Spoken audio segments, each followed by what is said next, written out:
और से हैदराबाद गजेटियर की मांग मानने और महाराष्ट्र सरकार की मंजूरी मिलने के बाद मराठा समुदाय में हर्ष का माहौल है और सभी मराठाओं ने गुलाल उड़ाके और फटाके फोड़कर जश्न मनाया। बताया जा रहा है कि पात्र मराठों को कुणबी जाति प्रमाण पत्र देने सहित मराठा आरक्षण पर उनकी ज्यादातर मांगों को मान लिया गया है। एक्टिविस्ट मनोज चरांठे ने मंगलवार को 5वें दिन अपना अनशन खत्म करते हुए जीत की घोषणा की।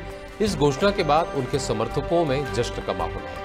जानकारी के मुताबिक महाराष्ट्र सरकार प्रदर्शनकारियों की मुख्य मांग पर सहमत हो गई है, जिससे आरक्षण का रास्ता साफ हो गया है।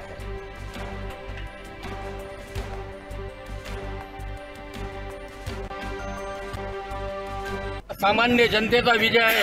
यात मुस्लिम बांधवांनी केलेली मदत अतुलनीय आहे, त्यांनी केलेलं सहकार्य अतुलनीय आहे। तसेच आम्हाला बौद्ध बांधवांकडून ही ज्या महत्त्वपूर्ण मदत मिळाली आणि सर्वसामान्य सर्व लोकांनी मिळून हा लढा यशस्वी केला। मनोजदादा जरांगे यांच्या यशस्वाला आज मराठ्याचा ऐतिहासिक विजय झालेला आहे आणि आम्ही 2 वर्षापासून सतत लढत होतो मनोजदादा पाटलांच्या नेतृत्वाखाली। आज या लढ्याला कुठेतरी यश आलेले आहे।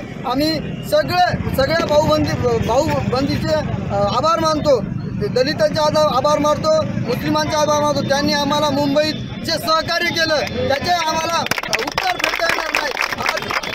दादा जरांगे पाटलांच्या नेतृत्वाखाली आज झालेल्या महाराष्ट्रातील मराठ्यांचा विजय हा खऱ्या अर्थानं या महाराष्ट्राचा जातीय सलोखा निर्माण करणारा ठरलेला आहे। मराठवाड्यातील सर्वसामान्य कुणबी मराठ्यांना आज अनेक वर्षानंतर न्याय मिळवून दिला असेल तर त्या व्यक्तीचं नाव आहे मनोजदादा जरांगे। आणि या लढ्याला ज्यांनी मदत केली त्या सगळ्यांचे आभार।